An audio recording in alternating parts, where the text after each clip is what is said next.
साथियों, बीते 10 वर्षों में देश ने जिन ऊंचाइयों को छुआ है, देश में विकास के जो काम हुए हैं, एनडीए को मिल रहे विशाल जन समर्थन में उसकी झलक दिख रही है। इसलिए आज पूरा देश कह रहा है, फिर एक बार, फिर एक बार, फिर एक बार, आज पूरा बिहार कह रहा है, फिर एक बार। साथियों, आपको याद होगा, लाल किले से मैंने कहा था, यही समय है, सही समय है। भारत के इतिहास में कई शताब्दियों के इंतजार के बाद ये समय आया है। ये वो समय है जब हम मिलकर काम करें तो भारत विकसित हो सकता है। भारत अपनी गरीबी दूर कर सकता है। हमें इस मौके को गंवाना नहीं है और इसलिए 24 का ये चुनाव बहुत अहम हो गया है। बीते 10 वर्षों में बिहार के लोगों ने देश हित में लिए गए अनेक बड़े निर्णय देखे हैं। आज भारत में, बिहार में आधुनिक इंफ्रास्ट्रक्चर बन रहा है। आज बिहार में आधुनिक एक्सप्रेस वे बन रहे हैं। रेलवे स्टेशनों का आधुनिकीकरण हो रहा है। वंदे भारत जैसी ट्रेनें बढ़ रही हैं। डिजिटल क्रांति ने सरकार की सेवाओं को आपके मोबाइल में पहुंचा दिया है। आज पूरी दुनिया में भारत का डंका बज रहा है।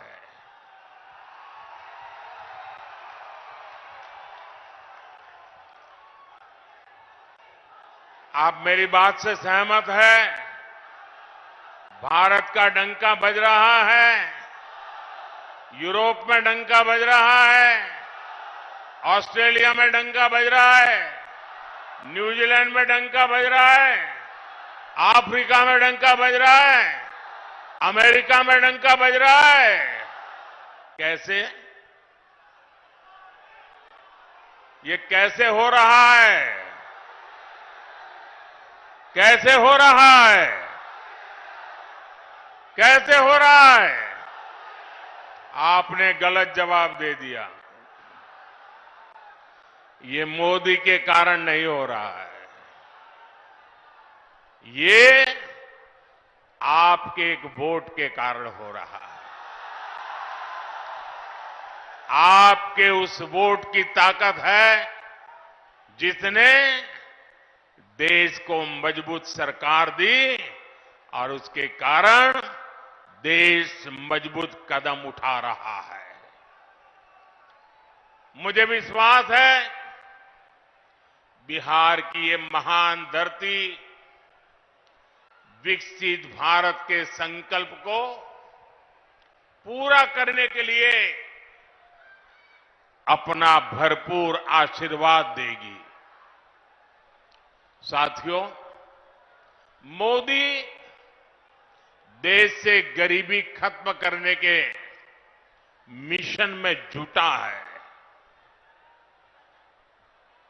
मैं भी आप ही की तरह गरीबी को जीकर यहां आया हूं।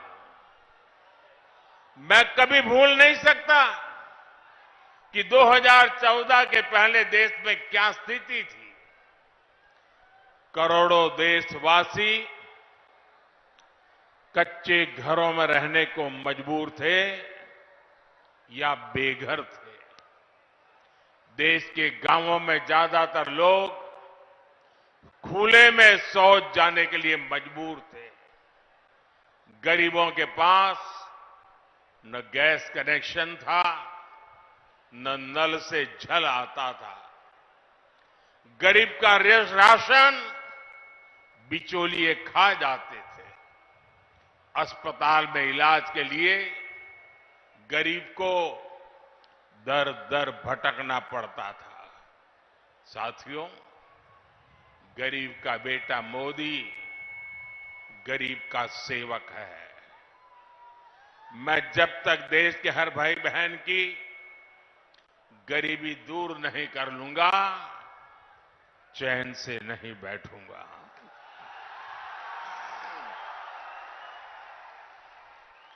बीते 10 वर्षों में गरीब कल्याण के लिए जो काम हुआ, वो आजादी के बाद के 6 दशकों में भी नहीं हुआ था। इसी का नतीजा है कि 10 वर्षों में 25 करोड़ लोग गरीबी से बाहर आए हैं। जब नीयत सही होती है, हौसले बुलंद होते हैं, तो नतीजे भी मिलते ही हैं। और साथियों, अगर मैं आपको ही पूछूंगा तो आप इस सरकार के अनगिनत काम बता देंगे। हर इलाके का लोग बोलेंगे, हाँ हमारे यहां ये हुआ। हर परिवार कहेगा, हाँ हमारे यहां ये हुआ। 10 साल में इतना काम, इतना तेजी से काम पहले कभी किसी ने कल्पना नहीं की थी। उतनी तेजी से आज काम हो रहा है। लेकिन भाइयों बहनों, आपको लगता होगा, साबी सर्वे वाले कहते हैं कि भाई इस बार तो 400 पार पक्का है। सारे अखबार वाले लिखते हैं 400 पार पक्का है। सब लोग कहता है कि भाई एनडीए का जय जयकार है। फिर लोग कहते हैं, अरे इतना सारा हो रहा है, मोदी इतनी मेहनत क्यों कर रहा है? भाइयों बहनों, चुनाव तो आपने जिताना तय कर लिया है। मैं तो मेहनत इसलिए करता हूं कि मुझे आपके दर्शन करने का सौभाग्य मिल जाता है। अपनों से मिलने का आनंद होता है। अपनों को मिलने से ऊर्जा मिलती है, अपनों को मिलने से प्रेरणा मिलती है। और इसलिए मैं आपके बीच आता रहता हूं। और भाइयों बहनों, इतने सारे काम हुए। कोई ये कहेगा, यार मोदी जी बहुत हो गया, इतिहास में नाम हो गया, अब तो आराम करो। मेरा उनको जवाब है, मोदी मौज करने के लिए नहीं पैदा हुआ है। मोदी मेहनत करने के लिए ही जन्मा है, और वो भी 140 करोड़ देशवासियों के लिए। अब तक बहुत हुआ है, बहुत किया है, लेकिन मोदी का मन तो यही कहता है कि ये तो अभी ट्रेलर है।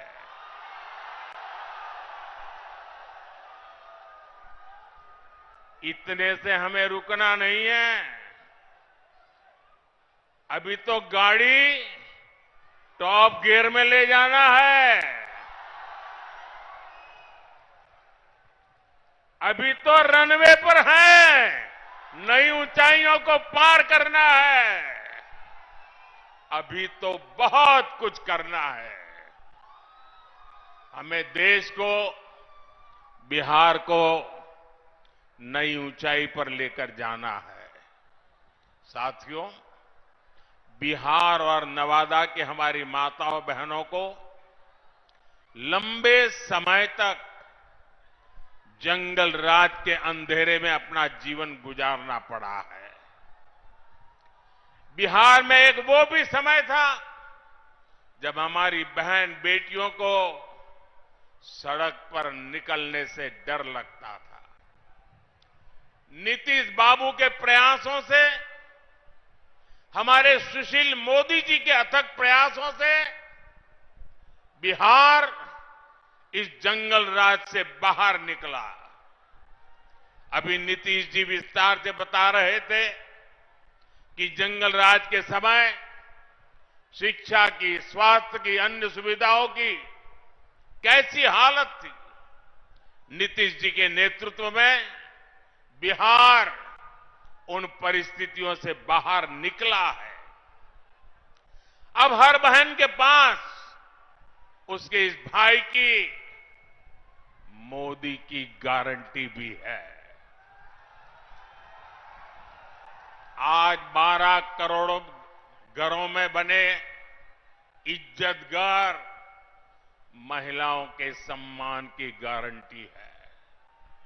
आज बिहार में करीब 1.25 करोड़ उज्ज्वला सिलेंडर धुएं से आजादी की गारंटी है। अकेले नवादा में ही 2 लाख से ज्यादा उज्ज्वला कनेक्शन है। बिहार के गरीबों को मिले 37 लाख पीएम आवास महिलाओं की सुरक्षा और सुविधा की गारंटी है। बिहार के 8.5 करोड़ लोगों को मिल रहा मुफ्त राशन इस बात की गारंटी है कि किसी मां की संतान भूखे पेट नहीं सोएगी। इतना ही नहीं, तीसरे कार्यकाल में अभी तो मोदी की कई और गारंटी आने वाली है। अब मोदी की गारंटी है कि गांवों की 3 करोड़ बहनों को लखपति दीदी बनाएंगे। अब मोदी की गारंटी गांव और गरीब परिवार की बहनों को ड्रोन पायलट बनाने की है। मोदी ने पीएम सूर्यघर मुफ्त बिजली योजना भी शुरू की है ताकि गरीबों का बिजली का बिल, मध्यम वर्ग का बिजली का बिल 0 हो जाए, शून्य हो जाए। लेकिन साथियों, मोदी की ये गारंटियां कांग्रेस, आरजेडी वाले, इंडी गठबंधन वालों को परेशान कर रही है, उनको पसंद नहीं आ रही है। इंडी गठबंधन के एक बहुत बड़े नेता ने कहा कि मोदी जी आपको जो गारंटी देता है उस पर बैन लगना चाहिए। अरे इतने डर गए हो क्या? अरे मोदी की गारंटी से घबरा रहे हो क्या? ये लोग कहते हैं और कानून को जानकर कह रहे हैं कि मोदी का गारंटी देना ही गैर कानूनी है। मेरे देशवासी, आप ही देश के मालिक हैं। आप मुझे बताइए, क्या मोदी गैर कानूनी काम कर रहा है? क्या गारंटी देना गैर कानूनी है? क्या मैं मेरे देशवासियों को मेहनत करने की गारंटी देता हूं तो क्या मैं गुनाह करता हूं? मैं मेरे देशवासियों को यह कहूं कि मैं 24 घंटे काम करूंगा तो क्या ये गुनाह है? मोदी गारंटी देता है, उसको भी उन्होंने गुनाह बना दिया। अरे भाई, मोदी गारंटी इसलिए देता है क्योंकि उसके पास गारंटी पूरी करने का मादा है। मोदी गारंटी इसलिए देता है कि मोदी की नीयत साफ है। मोदी इसलिए गारंटी देता है क्योंकि वो गारंटी पूरी करने के लिए जी तोड़ मेहनत करता है। अहंकार में डूबे इंडी गठबंधन वालों को, खुद को देश का परमानेंट शासक समझने वाले इंडी गठबंधन वालों को ये समझ नहीं आएगा। साथियों, चुनाव में झूठ बोलना, झूठ बोलकर वोट लेना इंडी गठबंधन वालों की पहचान यही है। इसलिए ये मोदी की गारंटी उसे भी रोकना चाहते हैं। ये भूल रहे हैं कि मोदी की गारंटी यानी गारंटी पूरा होने की गारंटी।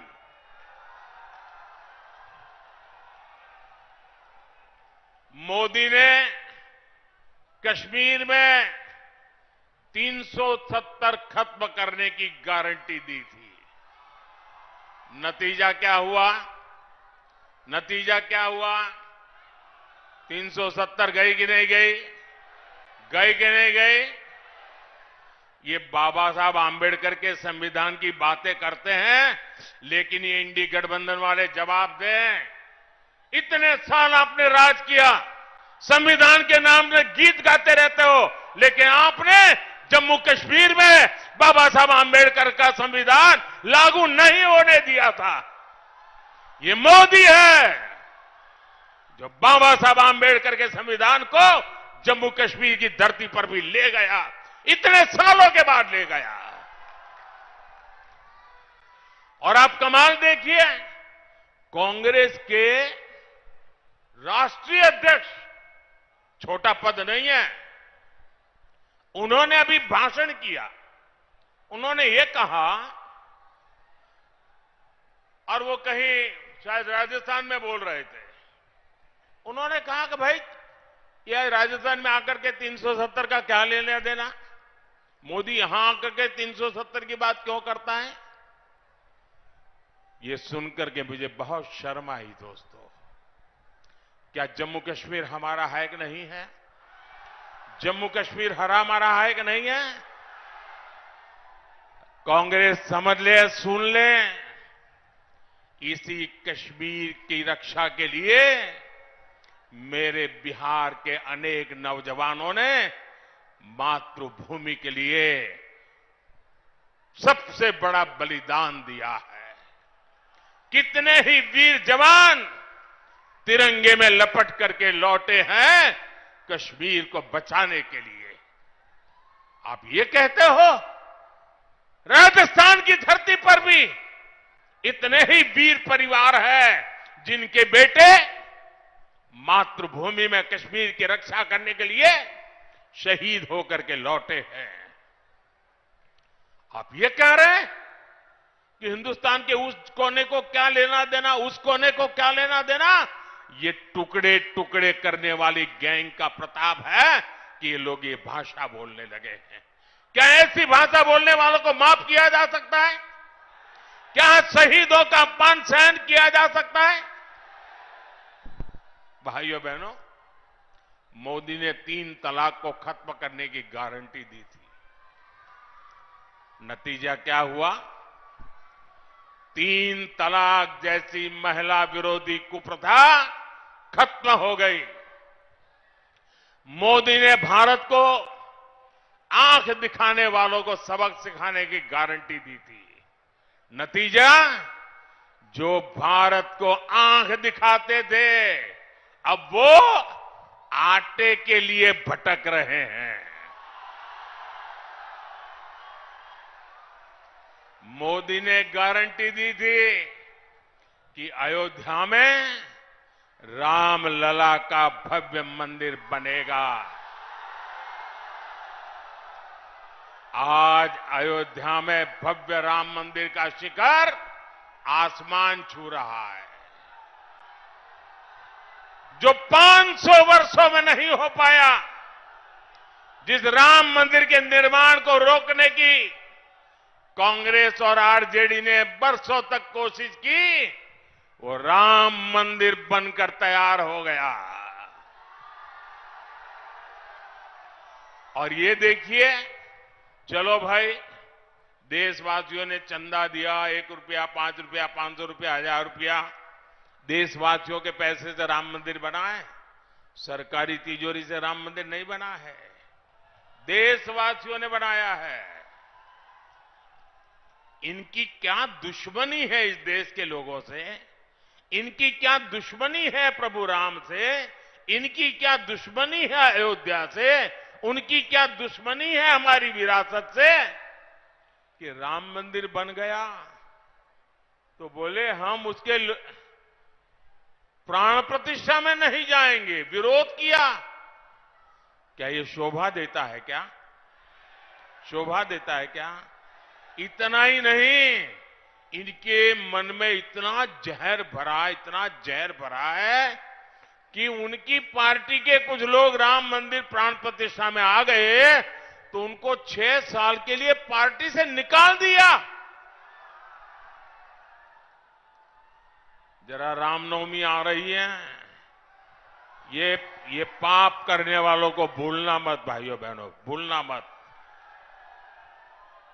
और इसलिए ये भी जानते हैं कि अगर मोदी की गारंटी ऐसे ही चलती रही तो इनकी वोट बैंक की दुकान ही बंद हो जाएगी।